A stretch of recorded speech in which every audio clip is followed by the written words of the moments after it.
Welcome to The Explainer. Today, we're diving straight into a totally animated world by cracking open F.G. Speck's 1915 anthropological records.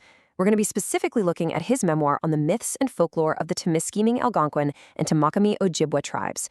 And we're going to jump right into this because what Speck captured isn't just a dusty collection of old tales, it is an entirely different way of seeing the natural world. In these records, we get to uncover how indigenous folklore brilliantly animated literally every single corner of the environment, turning the completely mundane into something magical. Now, I want you to look at the forest through a completely different lens for a second.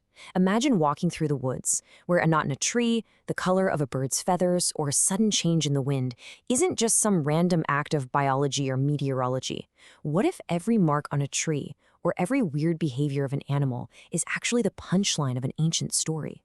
For the Algonquin and Ojibwe peoples, nature was a living, breathing historical record of these magical events. Section 1. Meet the trickster transformers. To really understand this rich landscape, we first need to meet the larger-than-life characters who accidentally and, honestly, quite comically shaped it. Now, these aren't your typical flawless heroes. They are tricksters. On the Algonquin side, we have Wiskajak, which is often anglicized to Whiskey Jack. He's the personification of the Canada jay, a notoriously bold bird. The records note he was always causing mischief, literally plaguing his people, yet he was tolerated because his antics were just so entertaining. On the Ojibwe side, we've got Ninibuk. Born of magic after his mother dreamed of the sun, Ninibuk wanders the earth getting into all sorts of chaotic trouble. Both of these figures share very similar roles as trickster transformers. They don't just pull pranks, they wander the earth and leave permanent physical changes in their wake. So let's look at a specific example of how this mischievous behavior literally left its mark on the world. According to the folklore, birch bark actually used to be perfectly clear and smooth. But in one tale, Wiskajak gets incredibly frustrated. In this fit of chaotic anger, he violently strikes a clear birch tree with a balsam bough. And he doesn't stop there, he actually grabs a bird and hurls it right at the tree. And just look at the result. The dark horizontal markings left behind on the bark perfectly resemble a bird with outstretched wings.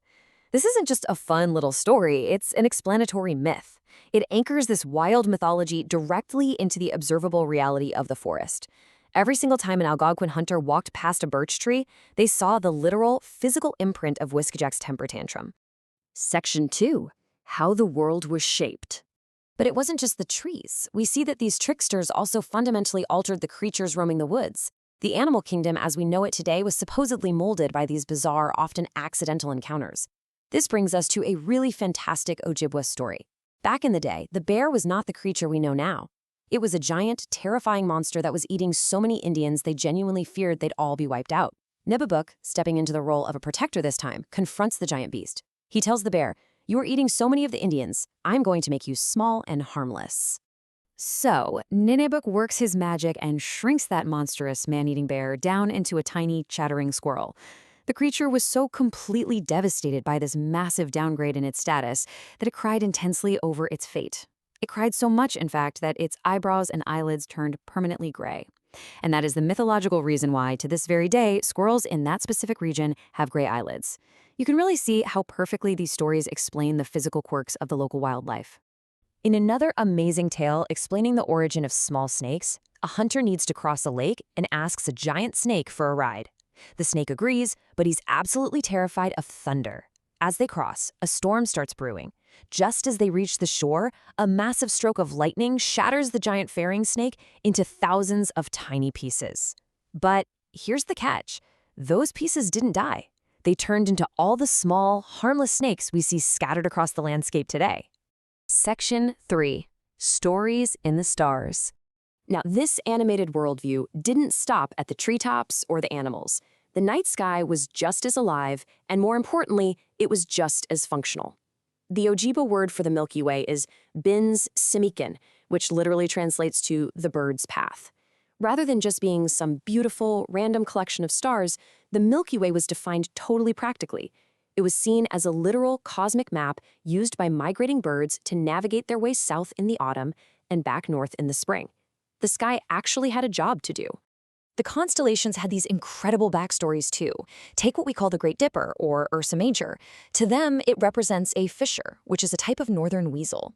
According to the myth, the world was trapped in eternal winter because a creature had captured all the summer birds and tied them up in a bundle. The heroic fisher journeyed to free them, tearing open the bundle with his teeth to release the summer birds back into the world, but he was chased up into the sky and froze there.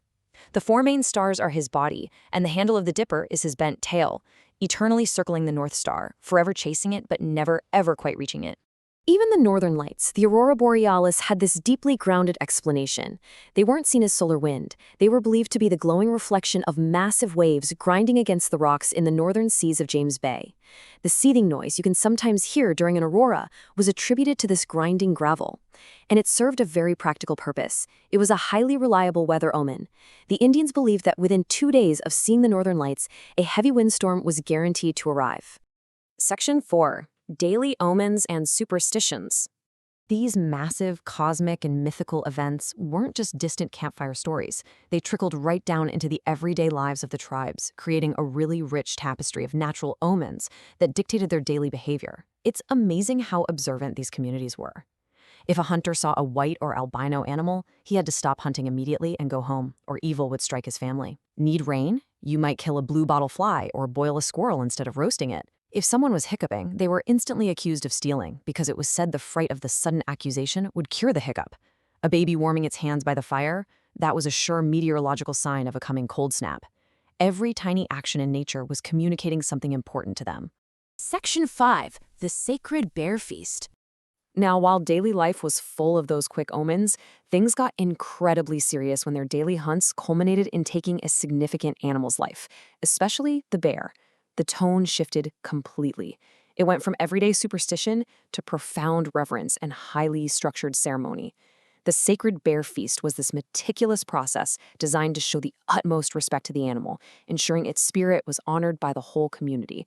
First, the carcass was carefully butchered, specifically making sure to keep the head and breast fat together in one cooking vessel. Massive birch bark slabs, sometimes 12 feet long, were laid out as tables.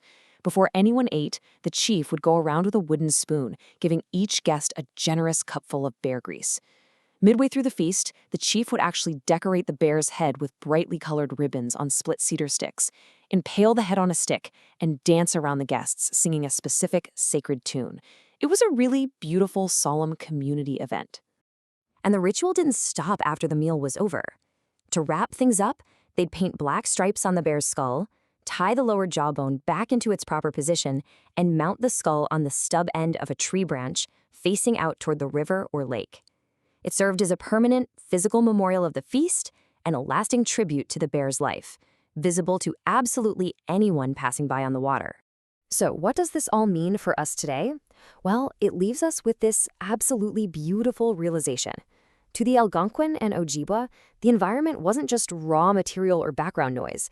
When every single knot on a tree, every color on a bird, and every star in the sky has a vibrant living backstory, you aren't just walking through nature, you are walking through a living storybook. The next time you step into the woods, I want you to look at the bark, look at the animals, and ask yourself, whose story are you stepping into? Thanks for joining me on this explainer, and definitely keep your eyes open to the stories all around you.